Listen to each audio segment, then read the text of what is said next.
Hola queridas, queridos, querides.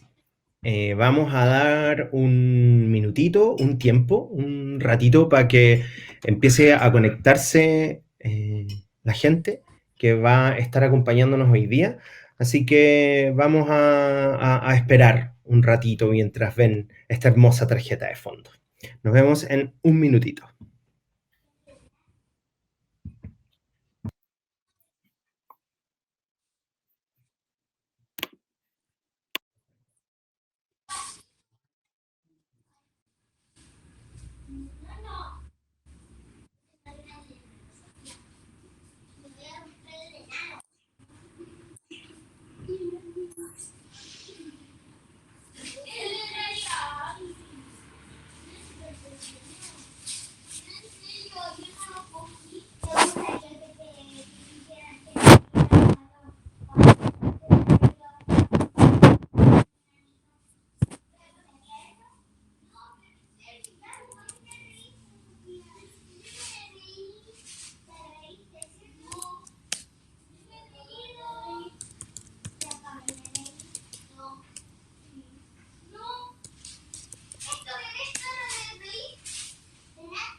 Hola, buenas noches, bienvenidas, bienvenidos, bienvenides.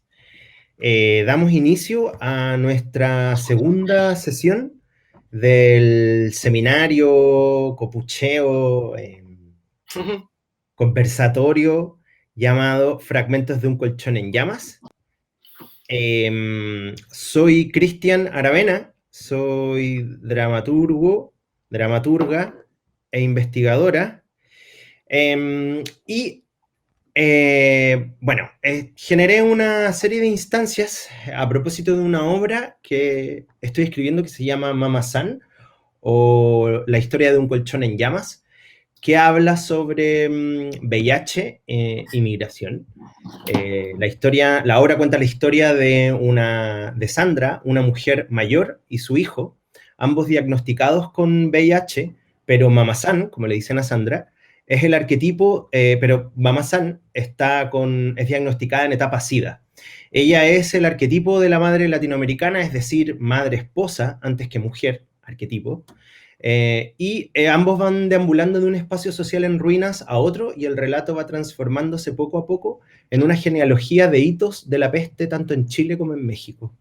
El texto ficciona algunos aspectos biográficos y testimoniales del autor, o sea, de mí, y de mis amigos y amigas muertas por el virus, con una indagación de archivos, de prensa, de bibliografía y de fotografías de cómo se construyó y se sigue construyendo un imaginario en torno al VIH en nuestra región. En esta segunda sesión estamos con dos personas muy queridas. La sesión de hoy se llama Activismo, Teatro y VIH, y contamos con la presencia de Ernesto Orellana, que es trabajador del teatro y director de la plataforma Teatro Sur, activista sexo disidente y colaboradora en múltiples colectivos de agitación contracultural. Y estamos también con Gustavo Carrasco, productor y director teatral. Es investigador del archivo de la escena teatral de la Universidad Católica y productor del proyecto Ciclo Sidario, ciclo de lecturas dramatizadas en torno al VIH-Sida. Hola chiquillos, chiquilles. Hola. Oli. ¿Cómo les va? Bien, bien, ¿a ti? Bien, todo bien. Muy contento de estar en este conversatorio junto a ustedes. Agradecido de la invitación, de impulsar este proyecto tan necesario de ambes, y eso. Así que bacán, súper. Y muy expectante también para ver a las compañeras, amigas maravillosas de las Indetectables. Después, la próxima sesión, así que bacán. Sí. Las Indetectables van a estar... ¿Qué iba a decir? No, termina, perdón. Que las Indetectables van a estar el jueves 1 de julio y grabamos este fin de semana y el concierto quedó muy, muy, muy bonito porque aparte tienen una propuesta, muy, muy, muy potente también ellas.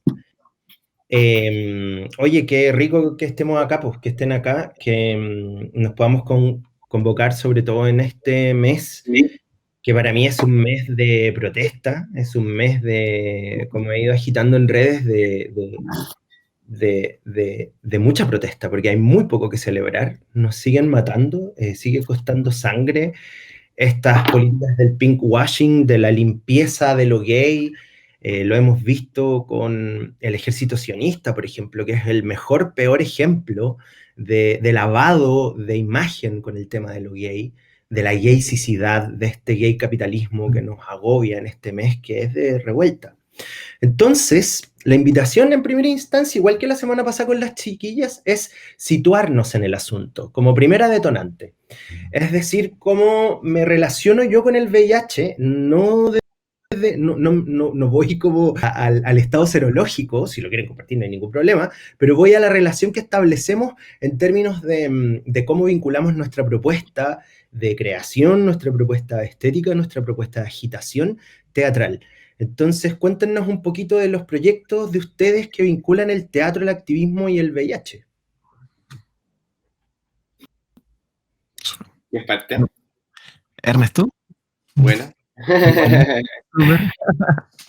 Bueno, ¿cómo me sitúo? Bueno, en primera instancia lo encarno, ¿no? Yo soy una cuerpa seropositiva, entonces habita el VIH en mí, el virus en mí, y estoy indetectable, estoy con un tratamiento, eso me mantiene de alguna manera en un espacio que me da cierta seguridad, me garantiza seguridad aparentemente, pero está comprobado, ¿ya? Y es bueno que sepamos también que la facultad de poder tener tratamiento en el fondo también es una lucha histórica, ¿cierto?, de activistas, recordemos ACT UP, y de cómo en el fondo contra una política de salubridad, ¿cierto?, de corte liberal, neoliberal, en el momento que aparece, ¿no?, como que de alguna manera como intenta capitalizarlo, hoy en día sin duda está capitalizado, está atravesado por la política pública también en ciertos contextos, pero gracias a estos activistas, ya, a propósito de Larry Kramer también, que falleció hace poco, ¿cierto?, un gran activista, un gran impulsor de alguna manera del movimiento ACT UP y de la política de resistencia y disidencia a la patologización del VIH, ¿cierto?, a generar tratamientos que en el fondo permitieran sobrevivir a las compañeras. Desde ese punto de vista yo lo digo porque lo agradezco mucho, porque creo que son las luchas activistas también las que han permitido que en el fondo sobrevivamos y sobreviviremos. Y por otro lado también, como lo sitúo desde ese punto de vista, como asumiéndolo en el trabajo como un espacio de sintonización con mis deseos, con mis fracturas, con mis dolores, con mis sueños y utopía, y con impulsar como la necesidad de activar espacios en eso estoy también ahora, más que antes quizás, como de activar espacios de reflexión en torno también a qué significa el VIH, ¿ya? Y como también intentar como pulsar antagonismos a esta criminalización, patologización, ¿cierto? Prejuicio, discriminación, etcétera, ¿ya? No lo habito como desde un lugar victimizante, porque no me gusta ese espacio de activación, pero sí como un lugar que constantemente, diariamente lo reflexiono, ¿ya? Y y en ciertos trabajos lo he ido articulando con otros compañeros y compañeras también que están pensando cuestiones similares, principalmente desde asumirse corporalidades que disienten, ya como con cómo se entiende precisamente como desde el lugar hegemónico, patriarcal, masculinizado, heterosexista, racista, la enfermedad, ¿ya? Como eso. Gustavo. Ya. Bueno, parto diciendo mi estado serológico y creo que es bueno decir porque también desde ahí lo posiciono. Yo soy cero negativo, pero lo que pasa es que llega un momento de 2016, creo, que varias amigues salen positivos en sus exámenes y uno cae en el hospital. Un caso particular en El Salvador, donde eh, tiene una familia evangélica y poco menos están diciendo cómo es tu tiempo de arrepentirte. Entonces fue una escena muy heavy y más por medio que estaba mal, ¿cachai? Que en ese momento era más por la familia que creía que era como una segunda oportunidad divina para arrepentirse de su homosexualidad. Y yo decía como, chuta, estoy en 2016, está pasando esta escena. Y era como en vivo, un 8K, así, la mejor definición para ver. Yo estaba diciendo, ¿qué onda? Entonces ahí empieza a surgir, bueno, a propósito de estar con mis amigues, empiezo a obsesionarme un poco con el virus, más que con lo que sobre el tratamiento que también apañaba, era más con el sistema de salud, cómo trataba a la gente. Entonces yo lo que empecé a hacer fue a hacerme examen en todos lados, pero a probar a todos lados, desde el lugar privado hasta el lugar público. Desde donde me negaban porque justo no estaba actualizado en FONASA hasta las organizaciones sociales. Entonces empecé a darme cuenta que efectivamente habían tratos discriminatorios, o sea, desde la tipa que te mira poco menos te vaya a morir porque un examen, hasta el lugar privado que es como oculto, todo silencioso, desde la amiga de la fundación que te dice ya qué dudas tienes. Y cada, ahí te vas dando cuenta que efectivamente el sistema público es una porquería. O sea, los peores tratos fueron en el sistema público. Yo me acuerdo que fui a hacerme una vez un examen a La Serena también, horrible, mostrándome todos los protocolos que no hay que hacer estaban hechos ahí. Entonces, desde ahí me empiezo también como a preguntar qué ha hecho el teatro, que al final es lo que estudié. Entonces empiezo como a revisar y me pillo, bueno, a propósito de Daniela Cápona, que estuvo en vista la semana pasada, reviso su tesis, empiezo a indagar y me encuentro que los archivos de teatro sobre VIH eran bastante reducidos. Ojo, cuando estoy diciendo archivos registrados, porque yo sé que Ernesto estaba haciendo trabajos, yo sé que Jimmy estaba haciendo. O sea, dentro de mi panorama de la edad que empecé a entrar al teatro, eso yo lo sabía, pero no era algo que estaba registrado, propiamente tal escrito, sino que pensar en el atrás.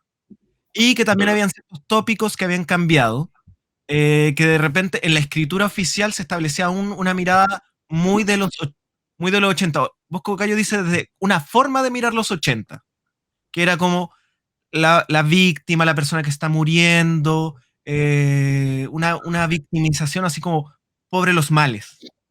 Entonces yo ahí habían dos opciones para mí, o indago y reviso en otros tipos de dramaturgia o escritos, ojo, dentro de lo que se puede encontrar, porque también hay un oficialismo del canon. ¿No? Aquí estoy en esto cuando yo digo revisar, excluyo muchas actividades performáticas o teatrales que ni siquiera en ningún punto pueden llegar a ser registradas. O sea, ya de un canon que en el oficialismo no se pesca, pensar en lo que no está dentro del canon es mucho material archivístico que para mí se pierde. Y por el otro lado está crear nuevo material. Y ya, si no puedo, en este momento es más difícil buscar, empecemos a crear instancias de hacer materiales. Entonces ahí yo me posiciono como gestor cultural y digo, hagamos, al principio era una obra y terminó siendo un ciclo de lecturas dramatizadas. Empezamos con esta obra, investigar, me queda chica la obra, invitemos dramaturgues, yo no puedo dirigir todo esto, invitemos directores, así fue. Entonces, fue mucha gente, y eso fue lo interesante, los dramaturgues, que les preguntaban, no era necesariamente que hayan escrito sobre VIH, pero uno veía su trabajo, estudiaba su trabajo y dijo, ya efectivamente no ha hablado, pero tal vez dentro de los trabajos tópicos que ha abordado uno podría decir, sí, puede ser que tal vez le interese el tema. Entonces, todos en algún punto querían hablarlo y fue como todo se unió. Y bueno, surge el ciclo sidario que es como el proyecto que fue el 2020 y ahora viene una segunda convocatoria para el 2021. Oye, ¿y por qué como las artes escénicas para hablar de esta pandemia? Porque así como se construye un sujeto y se castiga y estigmatiza ciertos cuerpos, también se levantan otros. Entonces, ¿qué para ustedes tiene el teatro que les permite movilizar los activismos que ustedes despliegan? En la creación como en la producción. O sea, como recién lo decía, Gustavo, te motiva lo que empieza a suceder con tu círculo, la positividad de tu círculo y este trabajo de campo que nos compartiste que está cabrón, porque es como, ¿dónde me voy a hacer el examen? Y claro, cómo se vive. Entonces, ¿qué les mueve del teatro como para llevar este activismo? A mí me mueve, a mí me gusta, o sea, pienso el teatro desde su posibilidad política, ¿no? Y lo pienso político en el sentido de disputa también, porque no creo que todo teatro sea político, tampoco creo que lo que no sea político sea malo, sino que en realidad, lo digo, por en el fondo, maneras de situarse, ¿cierto? Como ciertas epistemologías, ciertos lugares para poder entrar en lo que uno encuentra y le resuena y desde ahí produce y articula. Yo creo que el teatro, en mi caso, lo que he ido trabajando me ha dado la posibilidad de poder generar procesos colectivos en relación entre activismo y artes escénicas, que a mí personalmente me interesa mucho ese cruce porque por una cuestión primero biográfica, porque tanto en el teatro he aprendido como a poder entender una manera de relacionarme con el mundo, y por otro lado, mediante los activismos de disidencia sexual, he aprendido también una manera de situarme en el mundo y articularme y generar las relaciones afectivas que me interesan y que me alimentan y que me retroalimentan, ¿ya? Y en el caso de la articulación en torno como a VIH y teatro, para mí significa una posibilidad de encontrarse, de reencontrarse con otras corporalidades, ya que transitan por estos universos, por estos imaginarios más que universos, ya como por estos imaginarios que nos estamos preguntando por esto, ¿ya? Entonces, esa posibilidad colectiva significa poder aprender del otro, del otro y de la otra, dejarse contagiar por nuestras experiencias, por nuestras prácticas, por nuestras reflexiones, por nuestras utopías, por nuestra manera de habitarlo también. Y eso, desde mi experiencia, ha sido la gran posibilidad también para poder generar producciones en el fondo que en ese mismo contagio, en esos cruces, en esas promiscuidades, agiten tanto para quienes lo producimos como para quienes también lo reciben, la posibilidad de esta situación, de hablarlo, de discutirlo, de problematizarlo, ¿ya? Creo que también el hecho de poder como jugar imaginariamente, creativamente y también ficcionar y al mismo tiempo como pensarse como una posibilidad también de enunciarse escénicamente a partir de la biografía, la carga, el contenido encarnado que uno tiene, es algo que pensándolo desde el teatro, que trabaja precisamente con la presencia, con las artes escénicas, en donde el cuerpo es un factor, un material absolutamente indispensable, ¿cierto? O sea, es como digo, como en el fondo, como súper atingente y contingente, para no darle el carácter de protagonista al cuerpo, sino que más bien como el carácter simbólico que contiene en el territorio de lo teatral y del arte escénico. Trabajar con cuerpos desde un espacio que permite trabajar el pensarse corporalmente desde este tránsito entre ficciones y realidades, para mí es súper interesante. Y eso es lo que a mí me motiva, ¿ya? Es lo que me motiva políticamente, porque creo que las formas de producción del teatro son tan importantes como los resultados artísticos, ya como en sí misma la obra, ya como que concibo en ese caso como la obra también como el proceso en sí mismo que articula esa obra. Y eso en mi caso ha sido muy relevante, lo he ido investigando, lo he ido aprendiendo, lo he ido como desarrollando y compartiendo con quienes en el fondo me articulo para generar teatro. Gustavo. Bueno, yo estoy completamente de acuerdo con Ernesto cuando dice que no todo teatro es político. O sea, es 100% de acuerdo. En ese sentido, cuando primero parto del oficio, que es algo que a mí me gusta, o sea, yo creo que hay una cosa sensible, particularmente que me encanta el teatro, el arte escénico en sí. Entonces se va mezclando en un punto con algo que también era lo que me daba rabia en ese momento. Justo fue en 2019, estallido social, cuestionarse todo y también decir todo el mal que estaba ocurriendo en Chile con respecto al VIH, o sea, y lo que sigue ocurriendo, ojo. Mm. Entonces, ahí surge la pregunta, todos los proyectos siempre apuntaban a algo súper frío de números, es como, porque además ni siquiera se encargan o hablan tanto del sujeto o sujeta seropositivo, sino como la prevención pensando una prevención súper mal hecha además, Sí. que tampoco es algo bueno. Entonces, era ya, ¿cómo uno se hace cargo de un proyecto que en verdad hable de lo sensible? Entonces yo creo que el arte dramático en ese punto aporta políticamente, pero también como mostrar humanizar y también mostrar las cosas que hay que seguir arreglando y trabajando y además que construye realidad. Eso es totalmente. O sea, que en un punto uno publique y cambie la figura de un ser, uno puede decir, ah, pero si es teatro, ¿qué le importa? Claro, pero si en un punto alguien no lo hace, ¿cuándo se va a hacer? Entonces para el ciclo se construye una obra que era Simbiosis y Elena Alegría Gallardo, que la escribió la Carla Zúñiga, donde era una obra de una chica seropositiva que una dignificación del rol, o sea, cambiar ese canon, sí tiene una importancia, por lo menos en términos dramatúrgicos. Ahora, en términos de producción, también hay algo que, en lo personal, yo trabajo de las admiraciones, yo admiro mucho, me encanta, no en el sentido de como dioses, sino de gente que me inspira en sus trabajos. Entonces, justo este ciclo también daba la instancia para eso, establecer redes y gente que yo también admiraba en distintos roles de dramaturgia, dirección o producción, activismo, pudiéramos dialogar en torno a un tema. Entonces, me encanta tener la posibilidad de instalar esos espacios.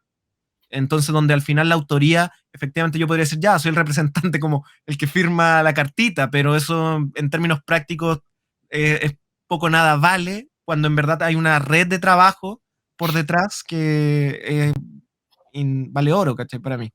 Entonces, desde ahí, algo que sí aplicamos mucho en este ciclo era sobre trabajar con organizaciones, porque también desde eso posicionarse o entender que uno es seronegativo y suele también, ha habido un cuestionamiento que está súper bien, y yo entiendo donde muchos amigos seropositivos lo dicen, estoy chato que el doctor, el especialista, venga a hablar por todos. Entonces no es un cuestionamiento así tu estado serológico en sí, sino a quiénes son los que hablan, que por lo general son seronegativos. Hombres, además, hombres seronegativos que empiezan a hablar. Entonces uno dice, claro, efectivamente, eh, me relacioné con grupos que habían personas que no le interesaban trabajar con seronegativo y no hay ningún problema, y otros que sí, y otros que hacía estos diálogos. También era un grupo de trabajo serodiscordante, es decir, habían grupos de personas seropositivas donde todos estamos en base a la misma causa, trabajo, y cada uno en su rol, dándolo sin entender que el rol es superior al otro, sino que son tareas que uno va dándose. Entonces, la importancia, supongamos, de los activistas fue súper, porque ellos lo que hicimos es que les invitamos a moderar, que ellos también tuvieran el acceso a los textos y hicieran sus preguntas y también nos cuestionaran, que era estupendo esos conversatorios que se daban.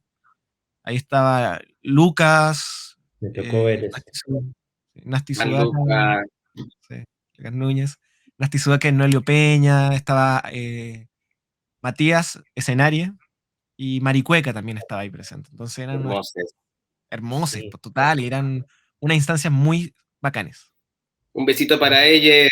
Por Sí, supuesto van que a sí. estar, sí, obvio, siempre están ahí apañando, un abrazo y un besito. El Lucas va a estar la próxima semana. Bueno, Le Y Lucas, perdón, siempre pongo De el Lucas. pronombre. Oye, es que acaban de decir dos cosas que son fundamentales y que creo que eh, nos sirven mucho para pensar en perspectiva histórica, como nuestra pobreza de registro, por nuestra pobreza de historia también, lo que le procesos, porque creo que la inscripción del VIH dentro como de un cuerpo colectivo, de un lugar en donde hay una asignatura, es una enfermedad que se padece, es un virus que se padece, cuando era enfermedad, bueno, que todavía hay casos graves, se padece y se demuestra, y los personajes, estas dramaturgias que hablábamos, siempre tienen esa asignatura en el cuerpo. Entonces, creo que lo colectivo difumina ayuda. A ver, hay un individuo que se toma de un colectivo como para poder ir viviendo estos espacios y creo que el lugar del proceso, que en el teatro estamos un poco acostumbrados, pero en la sociedad, en diversos espacios, esto del habitar, del acompañar, del crear, del pensarse creando algo y el haciéndolo y el hacerlo, genera a los cuales como que muchas veces no estamos acostumbrados. ¿Se está cortando mi transmisión, chiquillos? a ti sí, pero no se escucha bien, pero se te ve como a veces medio como fragmentada, así Ya, como, No se perfecto, escucha. pero se te escucha bien. perfecto. Quería saber. Oye, les quiero preguntar sobre lo mismo, o sobre el cuerpo y lo colectivo. Compañeras, compañeros, compañeros que están viéndonos del otro lado, les recuerdo que pueden hacernos las preguntas cuando quieran. Nos las escriben y aquí la señora directora nos va pasando las preguntas por delante de la transmisión y las vamos respondiendo, vamos dialogando también entre todas, todos y todes. Como revisamos hay un sujeto de la peste en las dramaturgias de las últimas décadas. Se lucha contra eso, y el Gustavo nos acaba de compartir algo que hace, un ejercicio muy bonito que hace la Carla con Simbiosis, pero también en las dramaturgias contemporáneas hay como un cambio generacional y hay un dejar de padecer y hay una vuelta de revés con respecto a ya vivimos con esto, y es una vuelta de revés que marca también el cambio de generación con respecto al VIH. En el caso de la Carla Zúñiga, hay una mujer con una vida otra en términos de construcción de su sexualidad y del deseo. Es prostituta, vive con VIH, es lesbiana y le chupa medio huevo, no le importa nada y lo vive así. Y versus una mujer completamente normal que la quiere asesinar porque entre que la envidia la corroe y entre que el deseo también la corroe. En el caso, Ernesto, de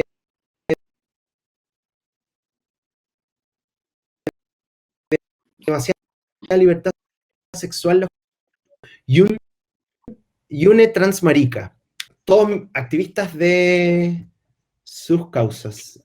Hola, ¿me escuchan? Hola, sí, ahora sí. Sí, se cortó un momento, justo cuando estaba hablando Sí. de algo. Ay, voy a retomar entonces con lo que estaba hablando. ¿En qué se quedaron en demasiada libertad sexual? Parece que sí, sí, ahí me quedé yo. Sí, iba a empezar a hablar, parece, de demasiada libertad sexual.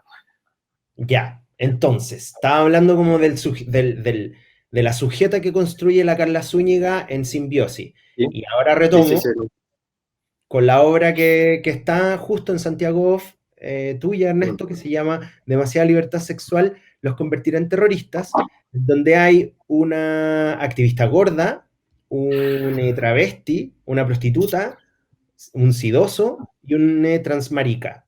Todos, todas, todes activistas de sus causas.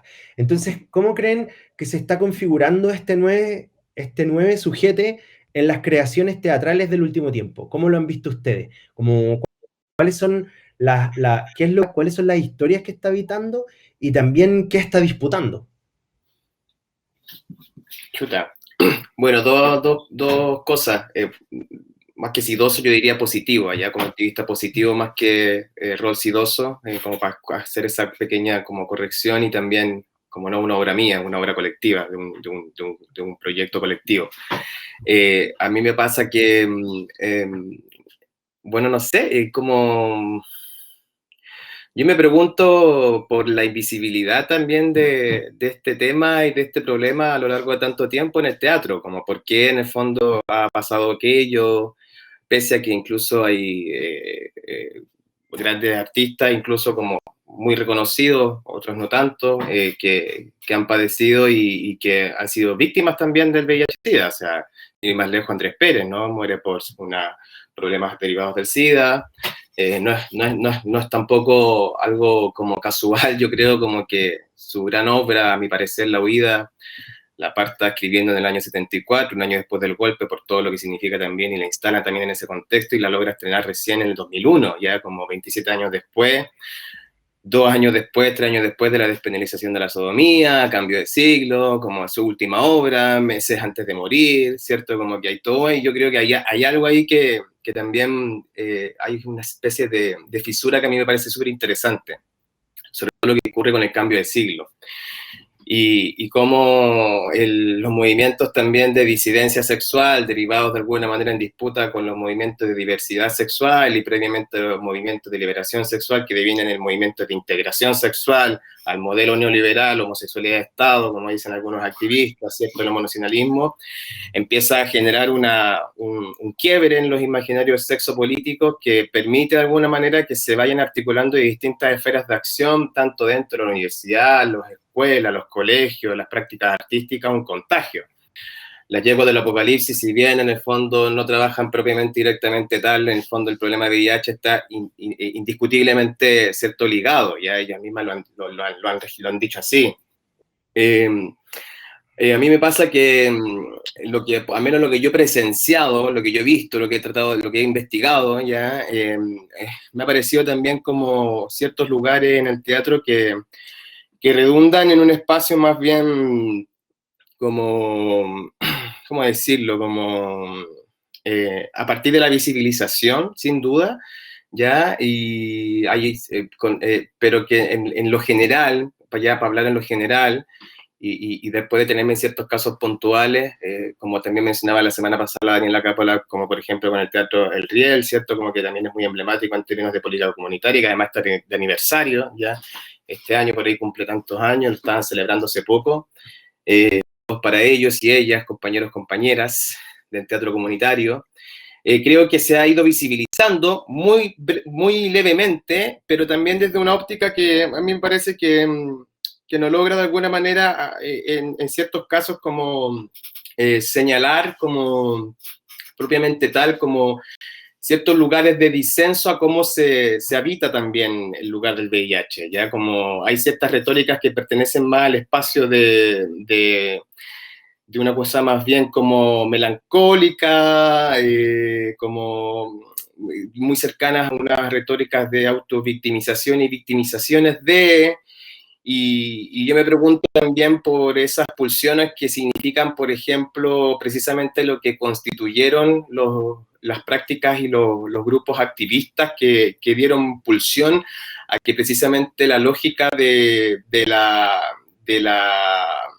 victimización, de la criminalización, de la catalogización del cuerpo enfermo, ¿cierto? Rechazado como el anormal, el monstruo, fuera de alguna manera reivindicando esos insultos y desplegando una producción artística que está más vinculada, yo creo, y ahí hay mucho más material ligado a las artes visuales y a las artes performativas que en el teatro, que han pensado la relación del cuerpo con el VIH-Sida, ¿ya? Yo creo que ahí hace falta algo. Digo esto porque en el fondo como creo que el lugar del cuerpo es algo que hace falta pensarlo en las artes escénicas, ¿ya? Entonces, tomando un poco lo que tú decías con demasiada libertad sexual, esa era la posición que nosotros teníamos también, ¿ya? Como, era como, en el fondo, hablar quizás está ligado a las experiencias del teatro documental, del teatro documento, del teatro postdramático,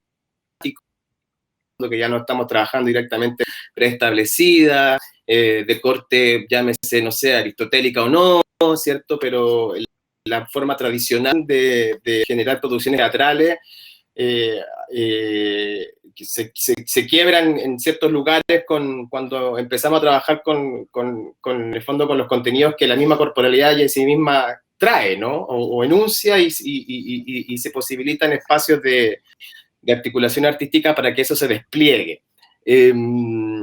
A mí me pasa que me sigo preguntando también por qué esta necesidad de invisibilizar tanto como el tema del VIH en el teatro. Y yo creo que está cruzado por fantasmas, por prejuicios. También es cierto que hay un acomodo también de imaginarios culturales teatrales que se han ido, valga la redundancia, acomodando a ciertas políticas institucionales también, y que sin duda la institución que también ha sido responsable en condenar también, en el fondo, la posibilidad de hablar del VIH, se ha ido traduciendo también en los discursos de las y los artistas, ¿ya? Como en decidir ciertos problemas, ciertos temas que de alguna manera sí podrían encajar con la lógica de la institucionalidad cultural, y otros temas que no, por una serie de prejuicios, ¿ya? Y eso no pasa solo en el VIH, pasa también a propósito de la transexualidad, a propósito del travestismo, en algún momento atrás también pasó con la homosexualidad, pasó con el lesbianismo, sigue pasando con el lesbianismo, pasa menos con la homosexualidad porque evidentemente hay una masculinización de la homosexualidad que se ha ido acomodando a las lógicas neoliberales, a las lógicas institucionales de producción cultural, y ahí el VIH empieza a ser incómodo, ¿cierto? Porque significa el cuerpo enfermo, ¿ya? Y todas las cargas de prejuicios que arrastra históricamente. Pero en el visto de hoy, desde la coyuntura de hoy política, para mí eso significa de alguna manera hoy, seguir validando eso es validar la ignorancia, ¿ya?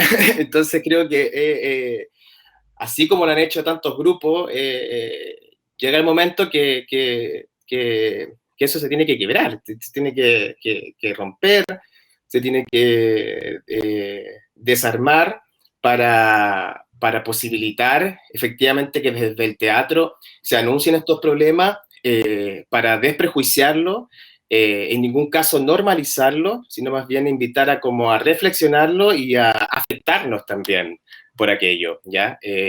Yo lo pienso así, ¿ya? Lo pienso así.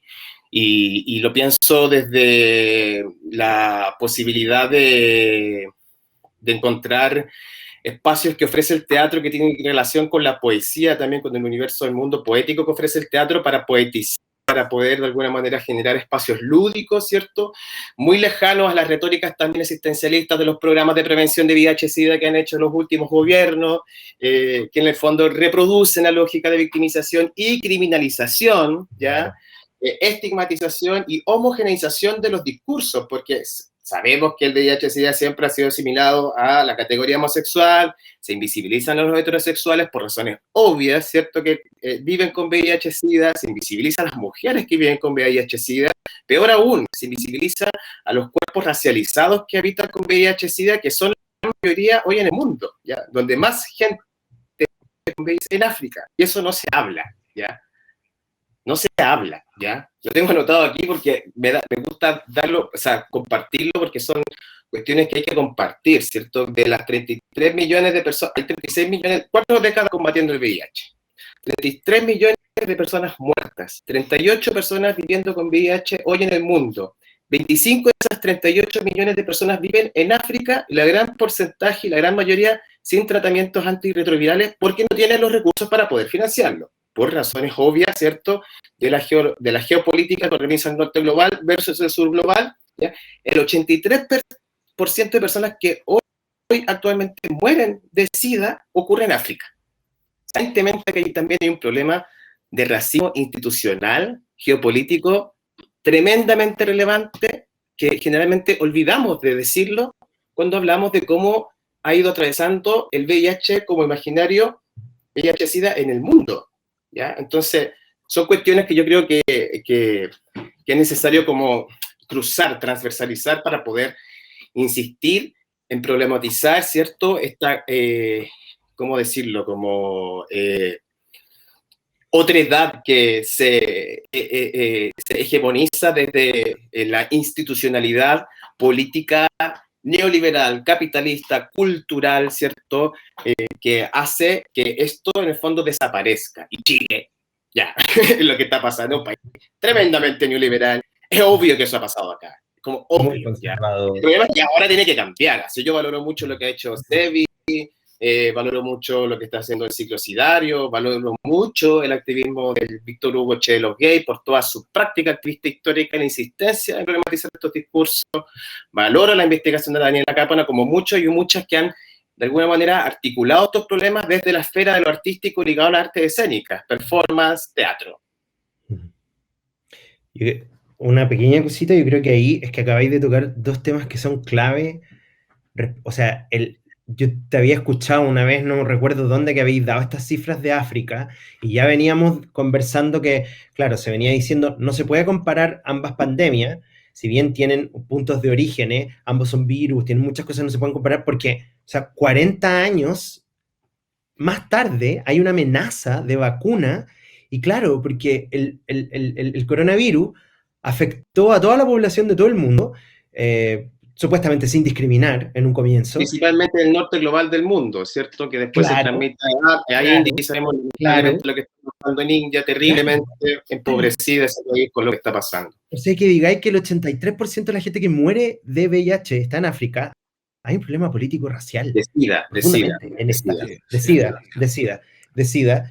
Hay un problema profundamente político y racial en aquello. Entonces, y lo otro se me fue, pero tenía que ver con el cuerpo, con este cambio, ya lo vamos a retomar. Gustavo, querido. Pero creo comentar a propósito de lo que dice Ernesto, que lo que en el libro de Mark Fisher, Realismo Capitalista, hacen alusión a África y el VIH.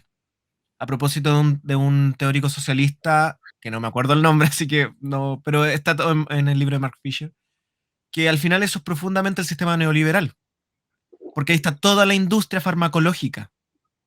Claro. En un principio, cuando ocurre la pandemia del VIH-Sida, los medicamentos, el AZT en las primeras etapas, era profundamente carísimo. Sí, claro. Y el VIH viene a quebrar el sistema porque por primera vez, cuando asume Thatcher y Reagan, dice, el Estado sí se tiene que hacer cargo. El Estado se tiene que hacer cargo. ¿Cómo es posible por un virus? Porque al final, es que ahí viene toda la cosa moralista. Pues como, pero es que nadie lo manda a acostarse con quién. O sea, ese es el argumento para no hacerte cargo. Es como, hay una grabación de Reagan que le preguntan, cuando estaba todo ahí emergente, es como, yo no tengo, ¿usted tiene?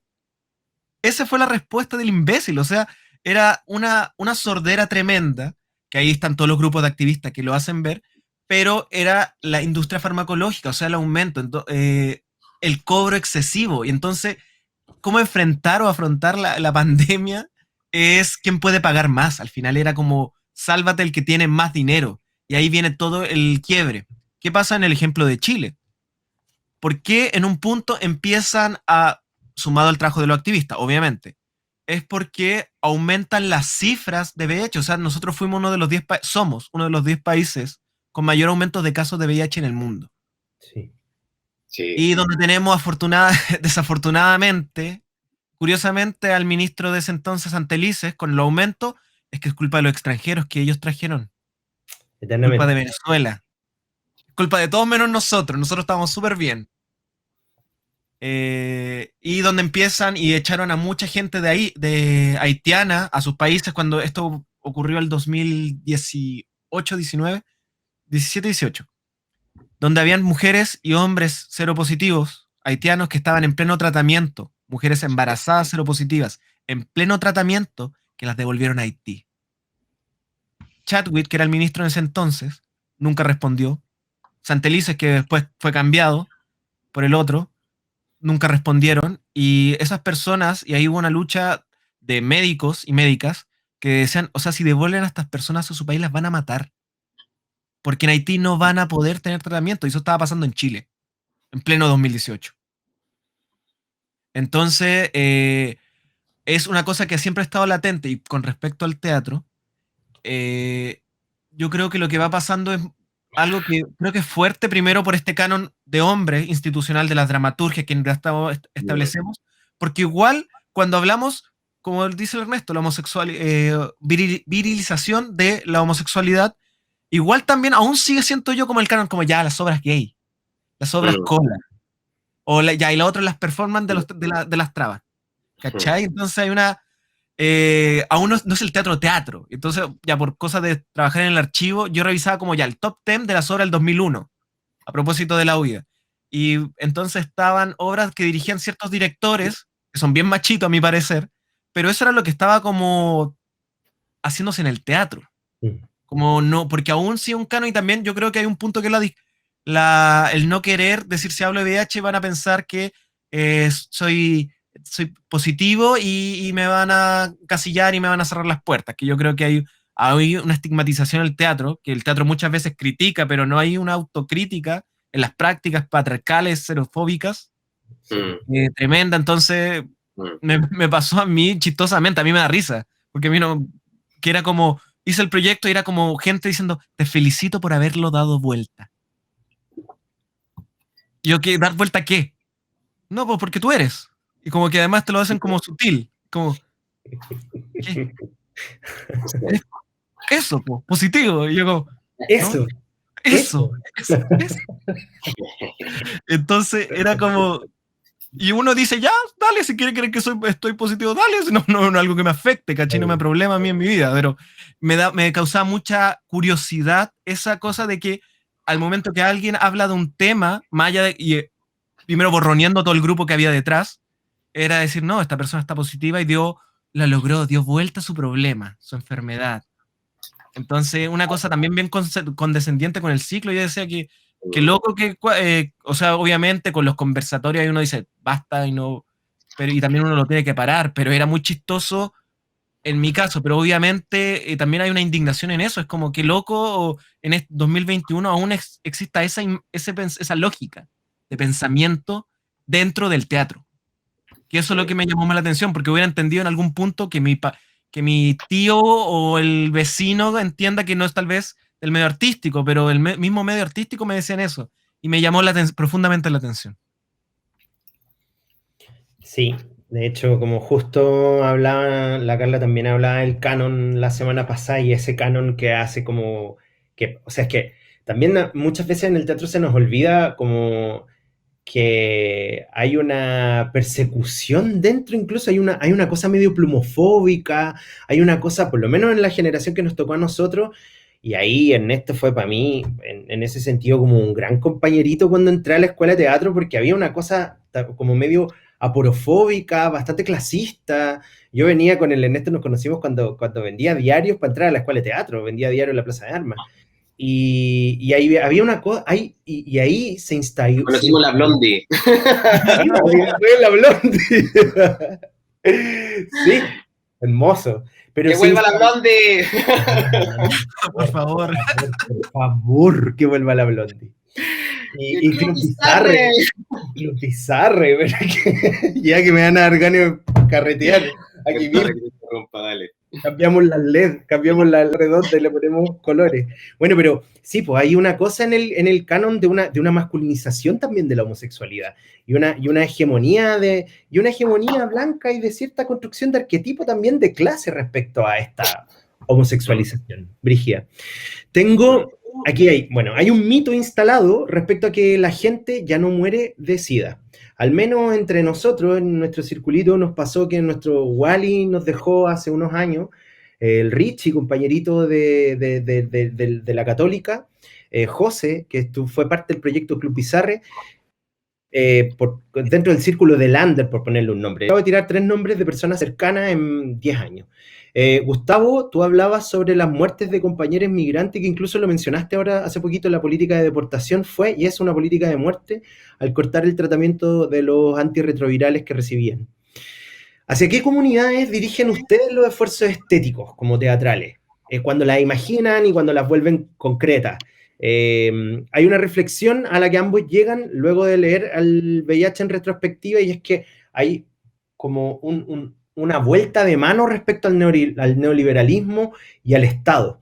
Entonces, respecto como a qué, no respecto a qué, hacia qué comunidades ustedes imaginan estas acciones cuando las imaginan. Hacia una comunidad que que está en el mundo de las artes, o hacia una comunidad que excede el mundo de las artes, que va hacia otro lugar? Recién Ernesto mencionaba ahí como las iniciativas del teatro comunitario que tuvo el Riel, como ¿hacia dónde piensan ustedes estos esfuerzos estéricos y a dónde les gustaría que fueran?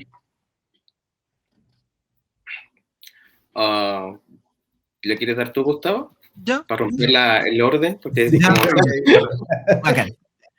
Yo creo que mencionaste algo sobre lo estético, que algo que, esto hablo más de director, me pasa también dentro, cuando uno, no sé, habla del teatro de temas, como que establecieron formas de abordar los temas. Yo creo que algo que me pasa personalmente, supongo, me encanta el trabajo de Ernesto, y por eso que me encanta no quiero hacer lo que hace Ernesto, porque él ya lo hace, en términos de formas de cómo él crea, en términos estéticos, como me gustaría tener mi propio lenguaje. Yo creo que lo genial es que existan diversos lenguajes escénicos con respecto a un tema. Entonces, desde ese sentido, aún yo estoy en un proceso de búsqueda. Eh, Ahora, con respecto al como grupo, yo principalmente, y me hago cargo de mis referentes también, a mí me gusta mucho el humor negro, y también hay un referente ahí muy presente que es el Teatro de la María. Ahora, respecto como públicos, audiencia y todas esas cosas, yo creo que me encantó el híbrido que ocurriera entre organizaciones sociales y gente del teatro. Entonces, en un conversatorio estaba la Pancha Márquez con Le Lucas y conversando, y lo encontré genial. O sea, ese momento, la Pancha así como impresionada también sobre el trabajo de Lucas, y también Lucas impresionado en el trabajo de la Pancha y dialogando en eso. O sea, me interesa también esa contaminación de espacios. No me interesa separar, como le hablo como el tipo, solo hablo con organizaciones, solo en el mundillo del teatro. Me interesa el diálogo. Eso es lo que me interesa a mí y en los trabajos que yo prefiero, que son tanto artísticos de la producción. Ahora, tampoco es como, no quiero caer como, es que yo imagino que el teatro es para mi teatro es para todo el mundo. No, o sea, espero que la gente lo pueda ver, podamos dialogar.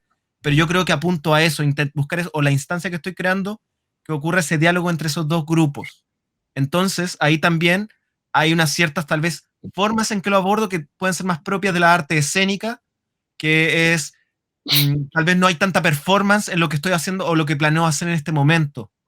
Es más con teatro de texto, Perfecto. pero es por lo que estoy abordando y aprendiendo ahora. También estoy dando mis primeros pasos en la dirección. Entonces, en eso estoy aprendiendo y creando un lenguaje que va a tomar tiempo. Pero en gestión producción yo hablo de eso, ese híbrido, propiamente tal. Y ahí ese híbrido, entonces, como para pasar el limpio Mm. un poquito, es como la fusión o el diálogo entre el mundo del activismo y el de las artes escénicas, más te referí. Como en esta simbiosis, Exacto, recurriendo a la... exacto, simbiosis, totalmente, totalmente que sí. Ya, Porque yo creo que es genial, porque también, supongamos Noelio Peña, que periodista, también él decía, yo no sé de teatro y me da mucho miedo hablar de teatro, y además que hay gente de teatro que digo, pero ¿qué importa? Sé cara de raja, por favor, y comenta la obra, como no esperemos que tal vez el comentarista o el crítico de teatro de siempre, o la crítica de teatro de siempre, comente la obra, traigamos a alguien que sea de otra área. ¿Por qué no puede comentar la obra de teatro? ¿Por qué no puede opinar? ¿Por qué puede decir, oye, encontré esto interesante? Y de hecho fue bacán para mí porque también fijaban cosas que tal vez uno obviaba de repente en el mundillo teatral escénico y otras cosas que no, que miraban desde otra perspectiva. Entonces, supongamos, me acuerdo que Lucas hizo unas preguntas que a todos nos ponía un poco en aprietos porque también nos incitaba mucho a la opinión también de cómo abordáis tu trabajo, y le hacía unas preguntas a la Pancha de cómo ella desde actriz abordaba esto, y la Pancha muy honestamente dijo, es la primera vez que lo hago y con todas las dudas y con preguntas que me surgió también, y de dónde ella lo baja, y entonces eso es interesante para mí. recuerden mandarnos sus preguntas, las que tengan, las vamos pasando por acá, antes que nos diga nuestro querido Ernesto. Sí, dos cositas. Una, la primera, con respecto como a este mito de que la gente no muere de SIDA, yo creo que es un mito equivocado, ¿cierto? Porque sería invisibilizar precisamente el 83% de personas que mueren con VIH de SIDA en África, principalmente, sería una racialización del problema, y por otro lado también invisibilizar el lugar de clase que también ocupa el cuerpo dentro del VIH-SIDA, ¿no? Porque sabemos que en el fondo la política pública que si pasado, porque no sería ignorancia negarlo, ya en relación a la facilitación de los tratamientos, de las pastillas, en el fondo de los tratamientos, es parte de un auge, PGG, se está en FONASA, etcétera. Sin duda también está atravesado por la clase porque no todos pueden acceder a esos planes también. Ya hay gente que en el fondo hay dos cuestiones ahí, hay una cuestión que está relacionada con la clase y una cuestión que está relacionada con la educación también. En la medida que en el fondo no hayan políticas educativas de educación no sexista, de educación integral que han sido impulsadas por los movimientos transfeministas, feministas, disidentes y secundarias, ya, y que es necesario que se siga agitando y se está agitando y que ojalá llegue también a poder atravesar la constituyente para que eso en el fondo se garantice desde la política pública. Si no se garantiza, este problema va a seguir creciendo, ¿ya? En el fondo hay un momento histórico ahora que tenemos la posibilidad precisamente de disputar eso e insistir en que las y los constituyentes recojan estas demandas para que se hagan cargo y podamos de alguna manera resolver este problema, precisamente que es un problema de la cantidad de gente que anualmente, ¿cierto?, está diagnosticada seropositiva, ¿ya? Y eso está atravesado por la clase porque precisamente gente no tiene los recursos, ¿cierto?, para poder acceder a saber si vive con VIH, porque finalmente el sentido común que le invita a pensar, ¿cierto?, desde la política de la salud sexual no sexista, ¿ya? Desde esa política que de alguna manera viene también de este proyecto de educación integral que se está impulsando, ¿ya?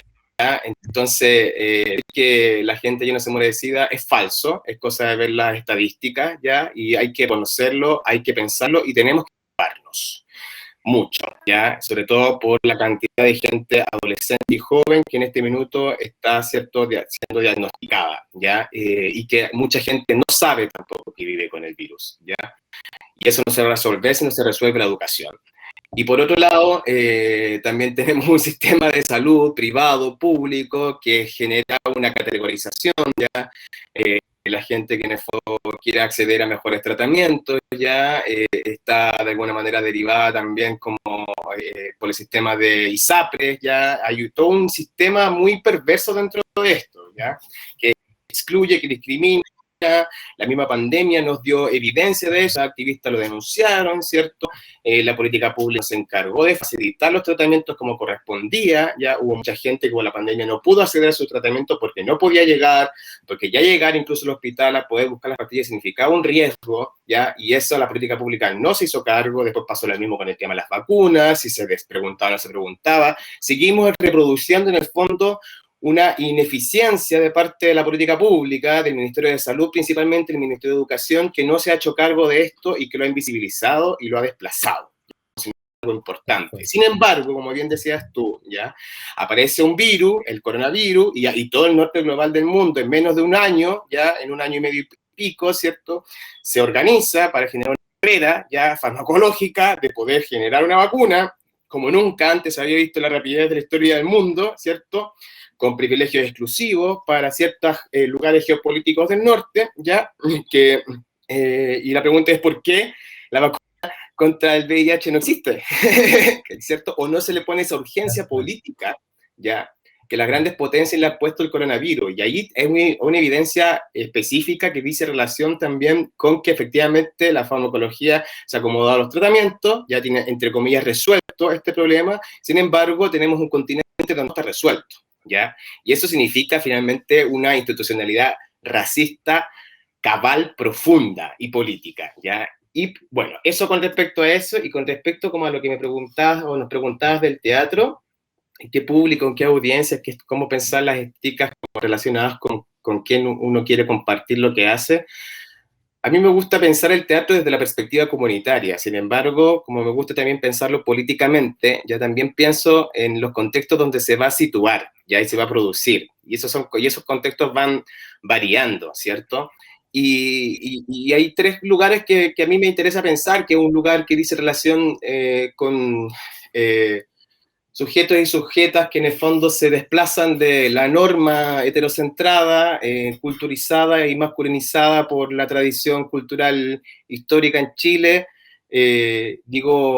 sujetos y sujetas que se sitúan, encarnan, se posicionan desde espacios sexodisidentes, espacios queer, espacios maricas, espacios antinormativos con esa norma heterocentrada y heterosexista. Hay mucho cuerpo, mucha cuerpa circulando y a mí me gusta pensar en esas personas cuando hago ciertas producciones porque cuando yo he participado de instancias creativas donde me enfrento como espectador a esas prácticas, y aquí aparece también una gran referencia amiga en conjunto La hija de perra, como muchas más, como las intelectuales, como muchas compañeras más, uno se alimenta finalmente como su imaginación, su espíritu, y uno se reconoce y uno se sabe en el otro, en la otra, y compartirnos en esos aspectos, a mí me parece un ejercicio político profundamente relevante, porque significa también decirnos no estamos solos, no estamos solas, nos acompañamos, nos problematizamos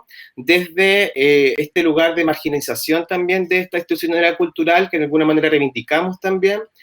Eso por un lado. Por otro lado, también pienso que en el teatro, efectivamente, por lo menos el catastro que uno puede hacer en Chile es un público, o por lo menos donde yo transito, ¿ya? Es un público más ligado como a ciertos imaginarios de izquierda, ¿ya? Como que de alguna manera también comulga incluso con muchas de las retóricas que uno puede decir, ¿ya?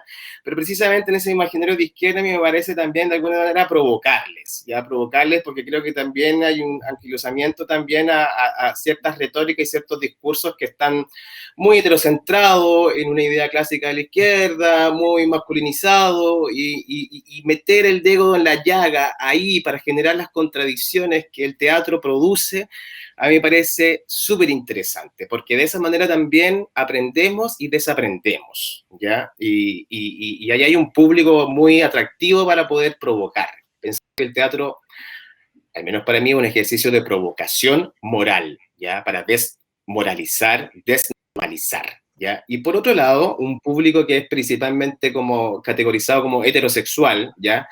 Distinto a este público de alguna manera más disidente, sexodisidente, que también es gran parte del catastro que uno podría decir de las audiencias teatrales, ¿ya? Que en el caso de presentarles discursos, problemas sexopolíticos ligados a estos problemas, también genera contradicciones y esas contradicciones también movilizan y transforman la realidad de esas corporalidades que reciben estas producciones artísticas del teatro y más allá del teatro, y creo que eso también es relevante, y yo lo he ido comprobando, ya lo he ido comprobando en cómo se reciben estos problemas, ya cómo se reciben, cómo los afectos también cambian entre los públicos, ya cómo los problemas generan preguntas muy diferentes en estos públicos, ya. Esos tres audiencias me parecen súper, a mí me movilizan para poder provocar, ya como, pum. Principalmente la primera porque creo que en este minuto lo que a mí más me impulsa es como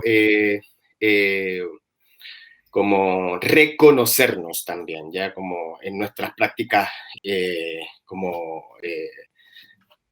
sexodisidentes, disputando y desnormalizando estas hegemonías tan anquilosadas y naturalizadas, por cierto, también por las formas de reproducción del teatro.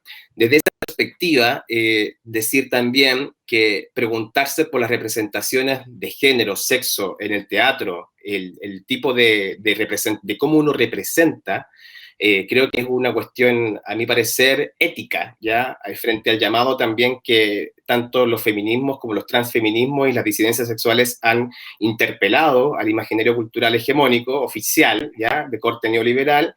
Es necesario escuchar cómo los movimientos sociales impulsan esas demandas, esas necesidades, esa urgencia en base también a cuestiones súper concretas, precarización de la vida de manera más radical a ciertas corporalidades, a ciertas sexualidades, a ciertos géneros también, ¿cierto? Y sobre todo a ciertas corporalidades que desbordan la normalización de los géneros, ¿ya? Para mí es una responsabilidad política, en el fondo, preguntarse esto. Y ante eso también, ciertos desplazamientos que en mi caso yo he tenido, que me he ido preguntando también a propósito de lo mismo, sobre la crisis de la representación también en torno a esto mismo, ya como en el fondo como... Te saltaste 3 pasos.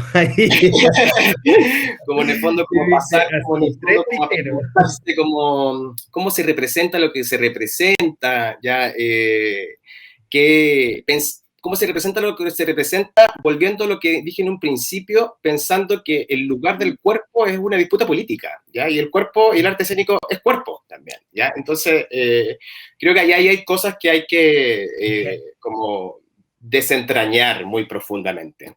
Es parte, o sea, es parte de la última detonante, pero se nos ha ido volando. ¿Cachan que llevamos 1 hora 4 minutos conversando ya? Es 1 hora 20.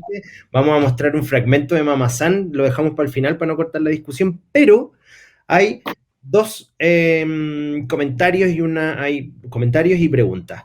Brian Smith nos dice, qué oportuna discusión, felicitaciones a los ponentes por aclarar el manejo político que hay detrás de la gestión pública y privada frente al VIH-Sida y el manejo ideológico, y también el manejo ideológico. Pía del Sur nos dice, qué importante lo que dice Ernesto, fundamental que podamos tener una educación sexual integral ya. Permitiría prevenir tantos problemas de salud pública.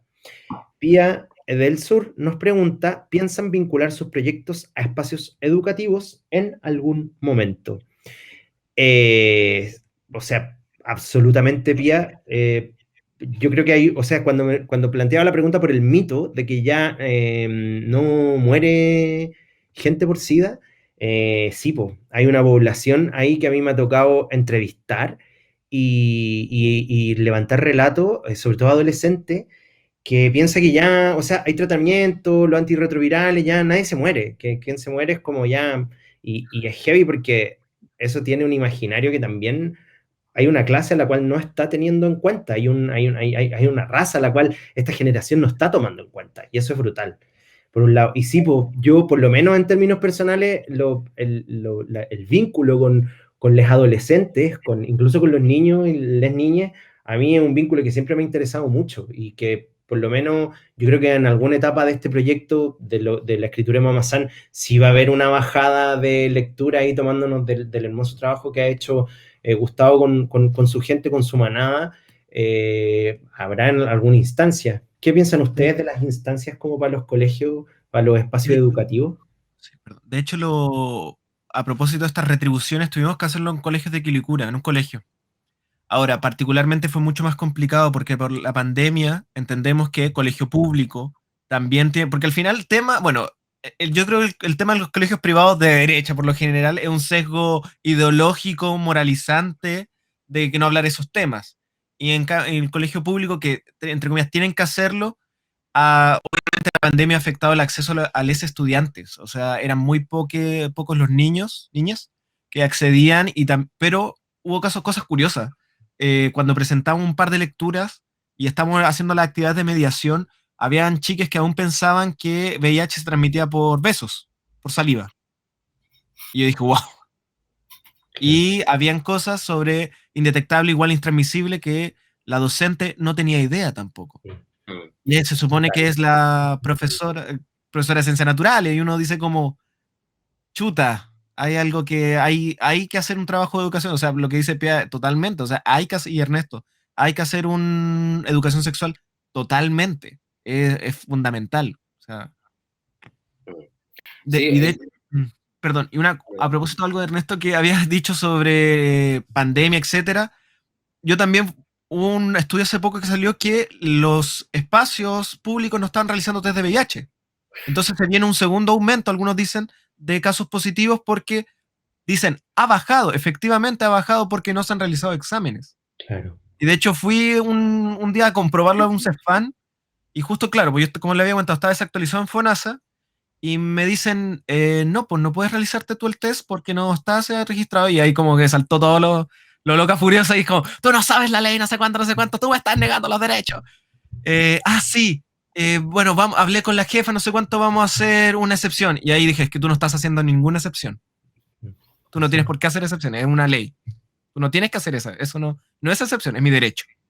Y me estuvieron tramitando casi 2 horas y media y yo tenía que irme a trabajar. Entonces te das cuenta que una persona, con las personas que tienen dudas, nerviosa, con susto, con todo el estigma. O Claro. sea, si la tenéis esperando 3 horas sin ningún apoyo, se van o las ponen en una lista de espera para 3 semanas. O qué Horrible. vergüenza, que como que plancha verte también expuesto como si ya la violencia de esto es brutal, la violencia de este sistema de salud pública es brutal, verte expuesto a esta situación. Ernest, querido, ¿qué querías decir tú al respecto de lo que Yo comentaste? pensaba, bueno, yo lo he ido vinculando en los proyectos educativos. Yo soy profe, hago clases hace bastante tiempo, ¿ya? Entonces ya he hecho clases en colegios públicos, he hecho hago clases en universidades, he hecho clases en juntas de vecinos, en talleres de teatro comunitario.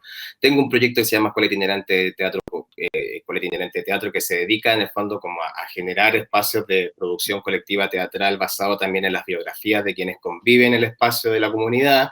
Y en ese espacio, aquí lo vinculo a la necesidad de vincular teatro y educación precisamente para problematizar estos temas, ¿ya? Porque efectivamente la posibilidad que ofrece el teatro es un espacio lúdico, afectivo, ojalá horizontal, ojalá colectivo, ¿cierto? De reflexión y creatividad de las sensibilidades que constituyen esa comunidad y de las esperanzas y las utopías también que transitan, ¿ya? Entonces, he comprobado que precisamente como la educación, por eso dijo lo que también decía hace un rato a propósito de la educación integral, colabora a que esto se desigmatice y se emancipe también como imaginario, ¿ya? Y han sido espacios también de resguardo, de protección también de las subjetividades que transitan por esos lugares, ¿ya? También me hace pensar también en compañeras activistas, pienso en Val Flores, activista, pedagoga, ¿cierto? Feminista, lesbofeminista, prosexo, que ha insistido durante mucho tiempo en las pedagogías antinormativas, que dicen relación precisamente con poner disputa, ¿cierto? Y con la categoría de la educación heterocentrada, heteronormal, heterosexista, y reconocer en el fondo que la infancia, porque la Val tiene mucha producción intelectual y teórica crítica y poética sobre, en el fondo, la relación de educación y sexualidad en infancia, en adolescencia, ya que reconociendo precisamente la infancia y la adolescencia como un lugar también de construcción también de subjetividad sexual, ya, porque efectivamente si no pensamos en esas realidades, en esas generaciones, estamos negando, ¿cierto?, la sexualidad primero de los niños, de los adolescentes, y luego al mismo tiempo imponiéndoles unas retóricas y unos discursos hegemónicos que provienen, ¿cierto?, del el pensamiento sexual adultocéntrico, ¿ya?, que disciplina, que categoriza y que es el responsable de que esto suceda efectivamente, ¿ya? Entonces creo que ahí hay cuestiones que son súper interesantes de pensar precisamente en cómo desnormativizar, a propósito de Valflores, ciertas pedagogías que se están reproduciendo desde el aparato de educación heterosexista y heterocentrada, ¿ya? Si eso no se problematiza, no se reconoce, no se fisura, no se disputa, ese problema se va a seguir arrastrando, ¿ya? Y sumémosle a esto la diferencia de clase que atraviesa precisamente también, y que Val también lo dice, en las formas de educación, ¿ya? Entonces, efectivamente, es absolutamente necesario y fundamental, en el fondo, como entrar ahí, ¿ya? Porque es ahí también, y por supuesto en la continuación del desarrollo de la subjetividad, que siempre de alguna manera está transitando a propósito de un devenir también promiscuo, porque aquí uno cuando habla de pedagogía antinormativa se separa también de las categorizaciones de identidades fijas que el régimen político heterosexual y el adultocentrismo heterosexista fija, ¿ya? Porque fija identidad, y esas identidades fijas son traicioneras y más bien generan fronteras que aperturas, ¿ya? Y más bien generan embrutecimientos que emancipaciones, ¿ya? Entonces ahí es donde yo creo que aparece la disidencia sexual, para disentir de esos lugares que en el fondo están reproduciendo estas lógicas tan patriarcales. Y ahí hay que, no vamos a alcanzar a conversar sobre nuestra genealogía, sobre como qué sí, qué no, pero hay que atraer el trabajo de Susie Shock en Argentina, un trabajo de pedagogía y poesía bellísimo. Hay que atraer el trabajo de Lía, la novia sirena, que tiene en México, otro trabajo de performance y pedagogía que disputa desde un lugar que tierno, político, la ternura es, la plantea también Lía y en donde acerca el trabajo y la reflexión de la disidencia sexual a niñas, niños, niñes, la posibilidad de jugar, de invertir los roles y de subvertirlos profundamente. Chiquillos queridos, estamos llegando un poquito al final, se nos pasó volando, no puedo creer, no nos quedó toda la parte de creación y archivo ahí pendiente, vamos a inventar otra instancia. Si quieren plantearnos una pregunta, compañeras, compañeros, compañeres que nos están mirando, este es el momento. ¿Hay algún comentario con que quieran cerrar? Chiquillos, queridos.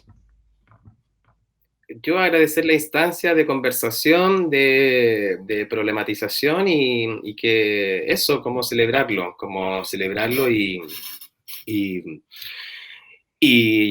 invitar a reflexionarlo, ¿no? Como a seguir contagiándose. Eso, ¿no? Sí, yo también agradezco mucho el espacio también, además que es un placer escucharlo a los dos, porque aprendo constantemente, entonces una instancia muy grata. Muchas gracias. También lo mismo, seguir contagiándonos y compartiendo espacios. Ojalá tener otra instancia. Bueno, ahí Ernesto se viene a su participación en Ciclo Siderio Segundo. Sí. Y ahí, Súper. porque hay unas cosas que nos quedaron en el tintero respecto a la genealogía, a la disputa, no a la disputa, sino que el desarme y el señalamiento a lo normal, lo monstruoso, lo quieto, lo abyecto, lo contagioso, que son espacios y que incluso en la misma conversación han ido apareciendo. Entonces, vamos a estar ahí con todo para, bueno, vamos a anunciar por el final también. Mándanos los datos de Sidario si es que los tenéis, Gustavo, y si no, en redes vamos generando también todo. Ahora vamos a terminar con. Aquí hay un comentario de Pía del Sur. Grande Valflores dice: Desheterosexualizar la pedagogía, fundamental. Felicito sus proyectos y su lucidez. Genial encontrar aliados en estos espacios. Gracias por la conversa. Muchas gracias a ti por estar y por, nada, hacer aparecer la manada ahí. Vamos a terminar hoy con. Vamos a mostrar un fragmento de Mamazán. Nos vamos a despedir, les quiero dar las gracias, les invito a la próxima sesión, que es la sesión número 3, que es el jueves 24 de junio a las 8. Vamos a estar hablando de activismo, artes visuales y VIH con justamente nuestra querida Lucas Núñez, artista visual y activista, y con la curadora mexicana de la Arqueya MOAC, Solenaro, que nos va a estar contando de una exposición que se hizo justo cerró por la pandemia, pero se hizo una exposición virtual sobre VIH y archivos en México. Chiquillos queridos, fue un placer y es un placer conversarles, escucharnos, compartir, debatir y así tirar estas ideas. Nos vemos muy pronto, muchas gracias por la disposición y les mando un besito y un abrazo gigante. Besitos. Gracias. Y nos vemos En el próximo jueves. 1981 se describió el primer caso de infección por VIH-Sida. De ahí hasta finales de 2019 había 38 millones de personas con el VIH en el mundo. Hoy no está lloviendo. Hoy estamos jugando al cumpleaños feliz con mi prima. Hoy tampoco estoy en la Ciudad de México, mojado, solo y sentado en un paradero de Metrobús con rumbo a ninguna parte. Estamos en una terraza con una gran manta que cubre la vida, las llagas y las muertes. Estamos jugando a la casita en una comuna pobre que tiñe su pobreza rubio ceniza, en la capital de Chile. En 1986, el retrovirus fue bautizado como virus de inmunodeficiencia humana o VIH, y ya para 1988 se habían diagnosticado 2.191 infectados solo en México. Esta es la gran celebración del cumpleaños de México, de Chile y de Argentina, en el esplendor de la promesa neoliberal, en el oscurantismo de los derechos sociales y humanos. Ella es mi prima, peste gay. Eso soy yo en los 80s, cáncer rosa.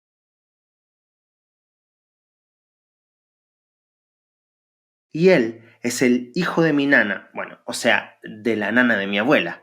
O sea, es el hermoso Osvaldo, cáncer gay. Está de cumpleaños también y le hicimos una torta de gelatina.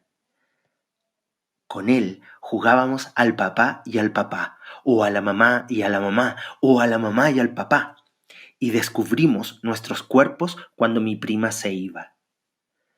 Lo más probable es que el virus pasara a los seres humanos alrededor de 1930, al contaminarse un corte en la mano de un cazador con la sangre de un mono infectado.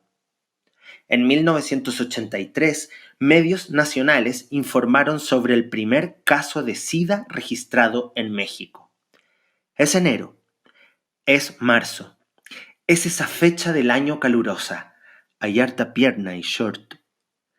Cuando Robert Rayford ingresó al City Hospital de St. Louis en Missouri, Estados Unidos, hacia finales de 1968, su salud ya estaba seriamente deteriorada. Desde hace 2 años parecía una enfermedad desconocida.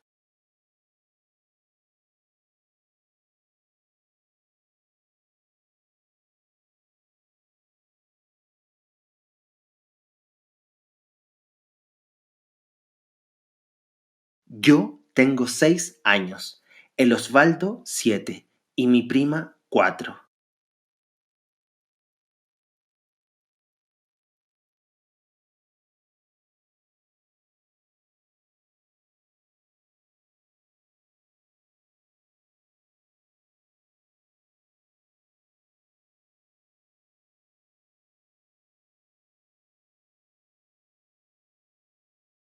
Siempre jugamos a lo que ella nos pida. Nos encantan sus tacitas, su mesita, su cintita rosa para el pelo, su pelo claro con olor a manzanilla y yema de huevo, sus uñas, su rostro.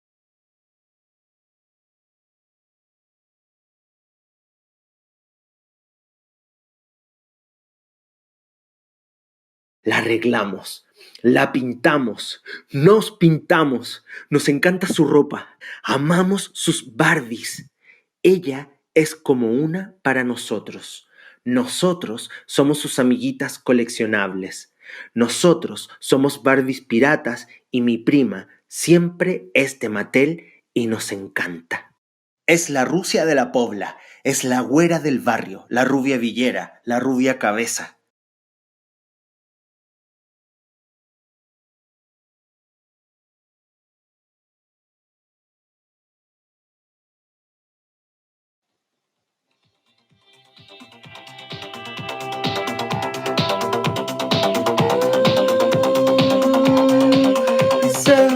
Salud, salud, salud, salud.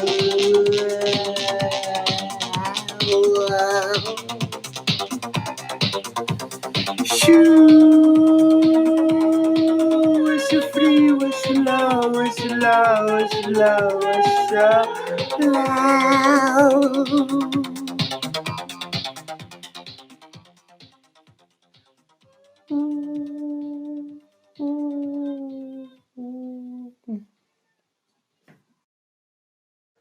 Bajamos las escaleras corriendo, como colibríes pero tiranosaurios de brazos cortitos.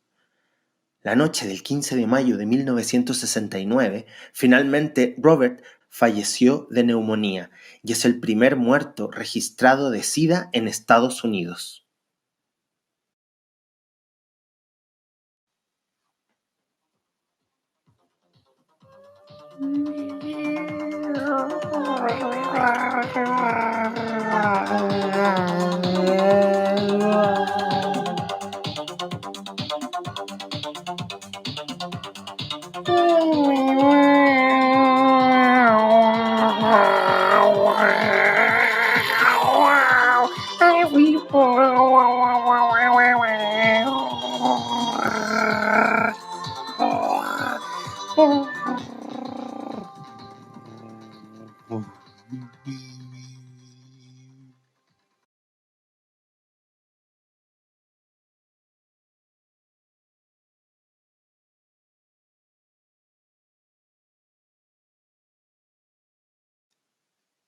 Somos los mujercitos retratados en la portada de un periódico barato de cualquier parte y somos felices. Y llega la abuela. Y llega gritando el nombre de la nana.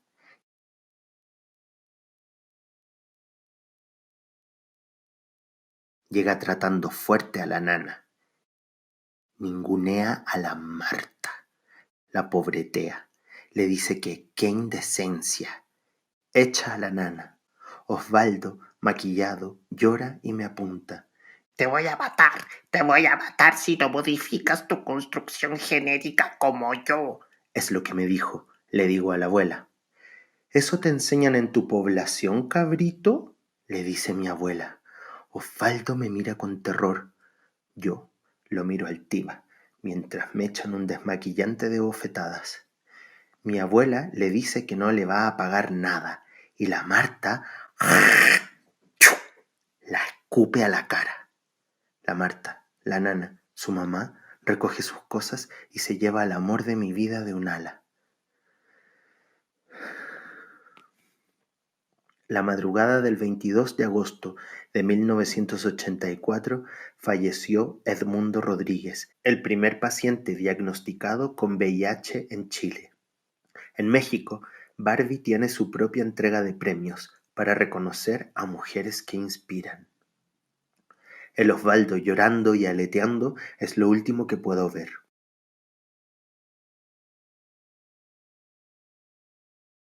Luego, todo es oscuro.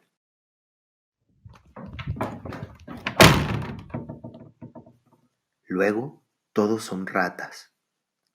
La abuela tenía una alacena de materiales en desuso. Estaba debajo de la escalera y siempre se llenaba de ratones.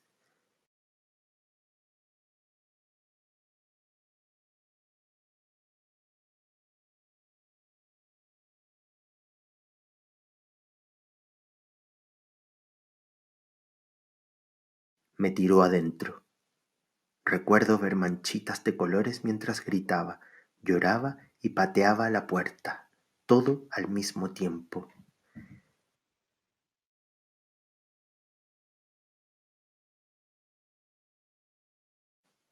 Grité como mujer, pegué como mujer.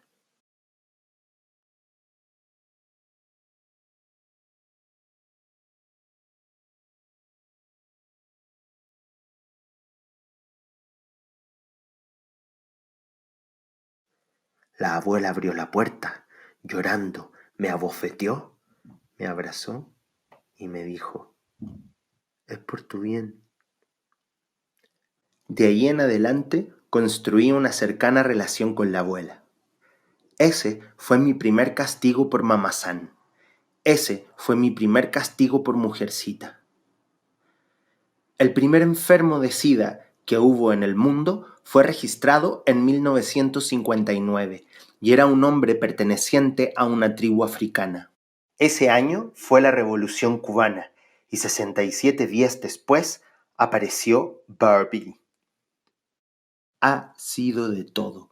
Ha tenido más de 180 profesiones, desde meretriz hasta niña lisiada en silla de ruedas, incluida astronauta y detective. Pero nunca, jamás de los jamases, ha sido sidosa. Aunque desde un principio había Barbies de cabello negro, hasta hoy se venden mejor las rubias.